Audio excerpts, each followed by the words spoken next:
Pensa só, toda nação tem uma espécie de manual de instruções, né? A sua Constituição. É ela que define a estrutura, o caráter, o destino de um país. E no século XIX, o Brasil desenhou seus dois primeiros grandes projetos. A história de como um deu lugar ao outro revela muita coisa sobre o país que estava sendo construído naquela época. Essa é a grande pergunta que a gente vai explorar aqui. Como é que essas duas primeiras constituições, a do Império e depois a da República, foram moldando a identidade política brasileira? Quais foram as grandes viradas de chave? E talvez o mais importante, o que é que continuou exatamente igual? E para guiar a gente nessa jornada, vamos nos basear na análise super detalhada do Antônio Gasparetto Júnior, que é professor lá na Universidade Federal de Juiz de Fora.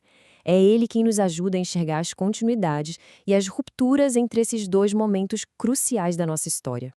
Então, vamos lá. Esse aqui é o nosso roteiro. A gente começa com as regras do Império, depois entende a arma secreta do imperador, vê como esse sistema todo ruiu, como a República foi erguida no lugar e, no final, a gente analisa o que realmente mudou, se é que mudou.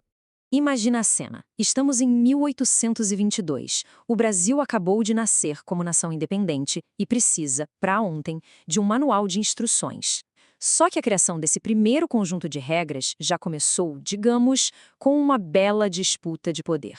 A primeira tentativa de criar uma Constituição veio de uma Assembleia eleita, mas o imperador Dom Pedro I não gostou nada dos limites que estavam querendo impor ao poder dele. Qual foi a solução? Simples. Ele dissolveu a Assembleia e impôs a própria versão dele em 1824.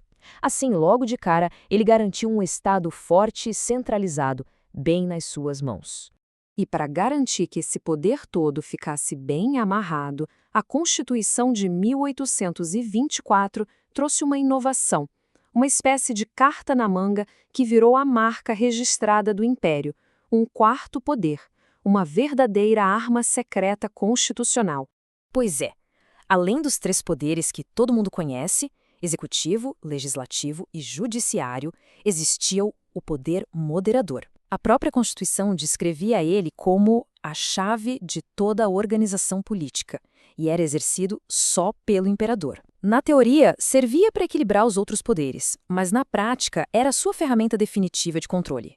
E esse poder não era pouca coisa não, viu? O imperador podia nomear senadores para o resto da vida, dissolver a Câmara dos Deputados quando desse na telha, nomear e demitir ministros, suspender juízes, ou seja, na prática, ele estava acima de todo mundo. Só que esse sistema, que parecia tão forte durante o longo reinado de Dom Pedro II, começou a apresentar umas rachaduras bem sérias. Novas ideias, pressões sociais, questões econômicas, tudo isso começou a balançar as estruturas do Império. As duas últimas décadas do Império foram uma sucessão de abalos. O movimento republicano começou a ganhar tração, as leis de voto mudaram o jogo político e, o principal, a abolição da escravidão em 1888 foi a pá de cal. Ela tirou o último grande pilar de apoio que o Império tinha, que eram as elites do campo. O fim era só questão de tempo. E um ponto crucial aqui foi a Lei Saraiva, de 1882. Ela trocou o critério para poder votar. Antes era por renda, agora passou a ser por alfabetização. Parece um avanço, né? Mas num país onde a maioria esmagadora da população era analfabeta, o efeito foi o contrário. O número de eleitores despencou de 10% para cerca de 1%. O poder ficou ainda mais concentrado. Com o imperador fora de cena, o Brasil precisava de um novo projeto.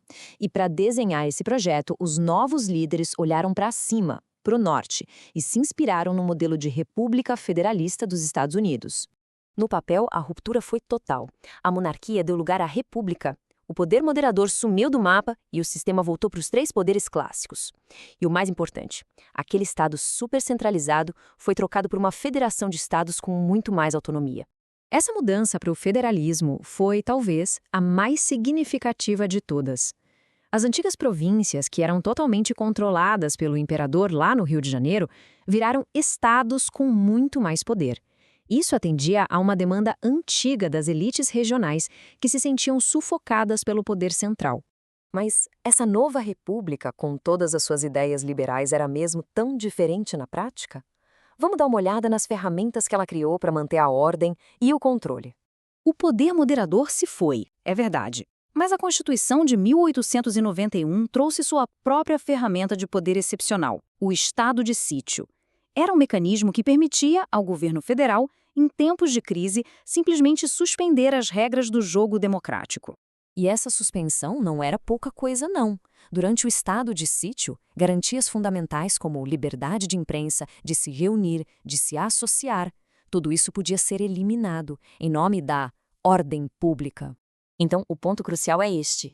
Isso não era uma medida de emergência rara. Os números são absurdos. Em 41 anos de história, a Primeira República passou mais de 6 anos inteiros sob estado de sítio.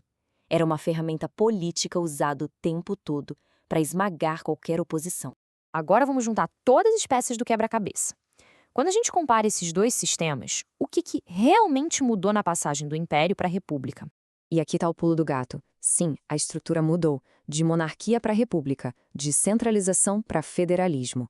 Mas a essência do poder, essa continua a mesma. O governo seguiu nas mãos de uma pequena elite, a participação política continuou minúscula e o uso da força para manter a ordem seguiu sendo a norma. E essa é a grande conclusão da história.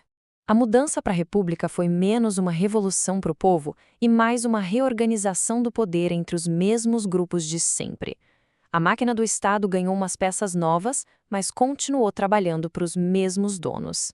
Entender essa história do século XIX é fundamental para entender o Brasil de hoje.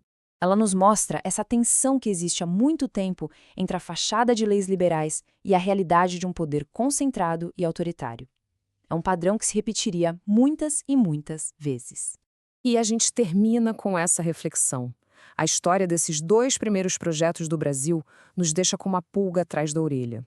Quando se troca o livro de regras, mas não as mãos de quem escreve, de quem aplica essas regras, a mudança é para valer?